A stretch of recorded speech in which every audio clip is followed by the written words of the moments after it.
Okay, here we go. The second match of the day. makaPrime was able to defeat Supernova, and LiquidHuK is now rising up to the challenge. He has to defeat the Terran player if he wants to succeed in this King of the Hill. We have Huck at the bottom left as a Protoss player, and the top right makaPrime started out as the blue Terran.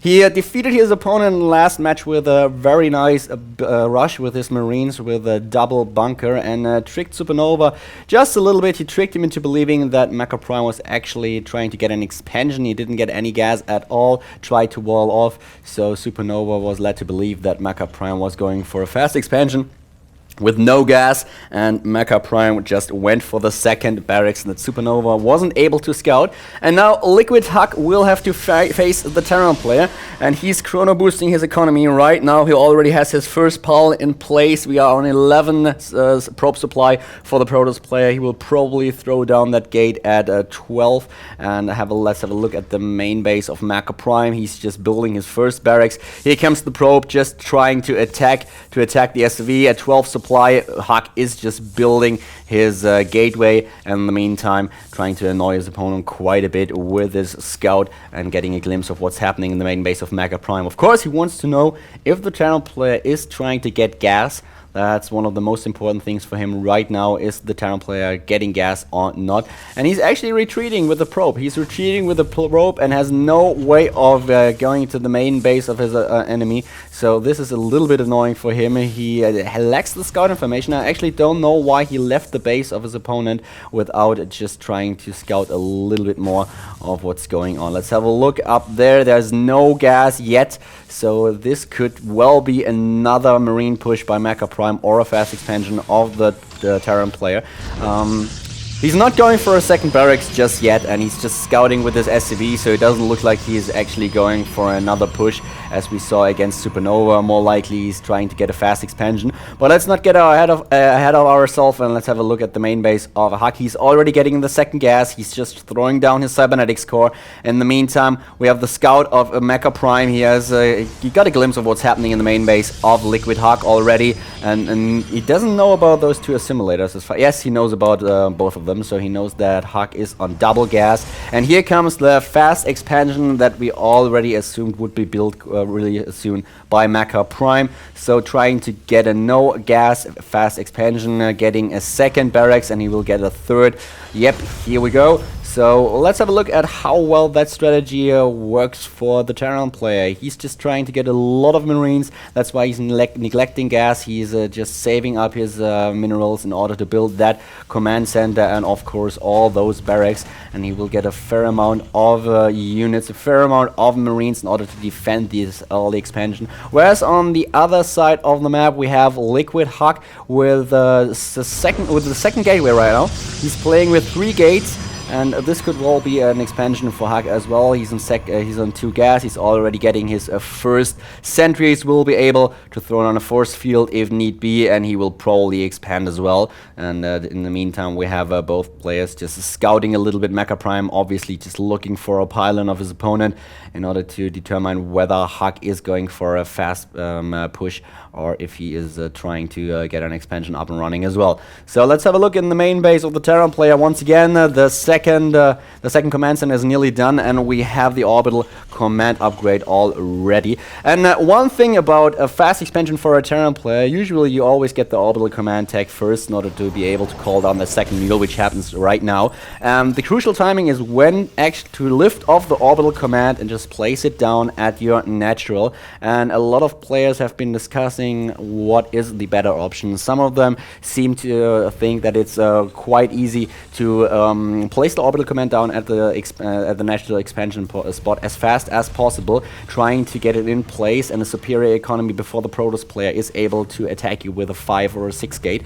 But KotH, for example, is one of the players who keeps his orbital command in his main base a little bit longer. He waits for his tech. He's going to get a factory as well as a starport, and as soon as those the first 2 medivacs are in production, he actually tries to push out in order to get this expansion spot. And there's a lot of discussion about what timing is the best, because on Xel'Naga Caverns you have a lot of space that you have to defend at your natural, and therefore it's quite easy to attack this position. And a Protoss player that's opting for a 5 or a 6 gate will be able to put a lot of pressure to a fast expansion of his opponent. But HuK is playing with a 3 warp gate so far. He's trying to get an expansion on his own. He's actually just warping his Nexus in and now trying to contain his opponent. He has a lot of sentries already. It's just walking up, losing his first Stalker, and HuK seems to, he's trying to go for it. Oh, beautiful force fields denying the repair, and the bunker is being killed, but there are a lot of Marines anyways.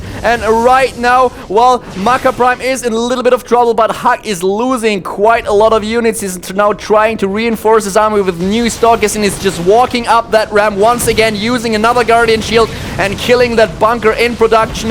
makaPrime is just waiting with all those Marines, producing more of his ranged units. He's getting the +1 attack upgrade, and he's supply blocked. He's supply blocked, and he's on 51 at 46 supply. He needs to get those SCVs as well in order to defend, trying to repair the barracks. A lot of damage that HuK is able to deal right now. Very aggressive style by the Protoss player. I like that quite a lot, especially in combination with the expansion he's building right now. And he's walking in once again, losing all those sentries, which is kind of a blunder. He should have controlled his units a little bit better, put the sentries to the back, and now he is fighting without Guardian Shield, and this is quite a disadvantage for HuK right now.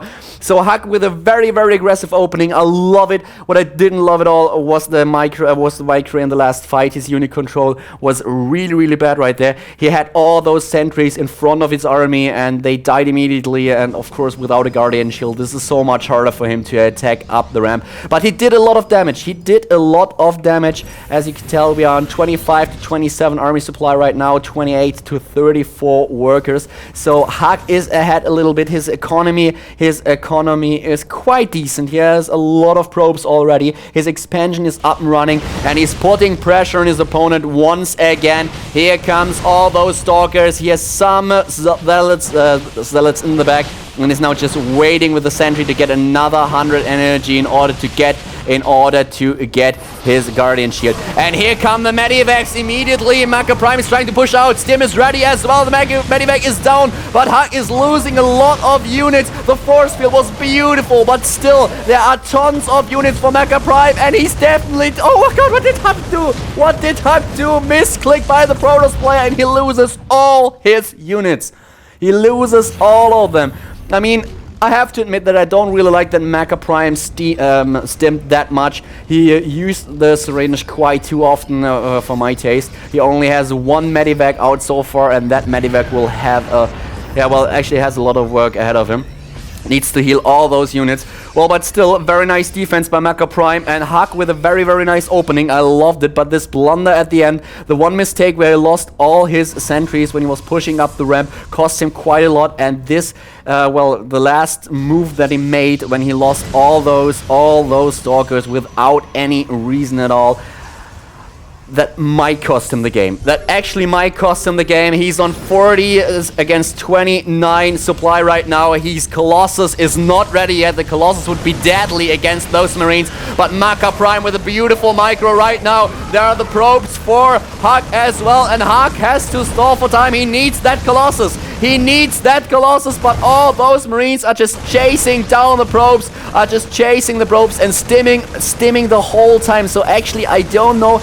The crucial thing will be how effective that one Colossus is. And here comes LiquidHuK immediately. The stim trying to take out that Colossus, and HuK will die to the Marine push of his opponent. Is losing all his units, and makaPrime takes the second game in the King of the Hill, defeats Supernova, and after that he's able to defeat LiquidHuK as well. Good job by makaPrime.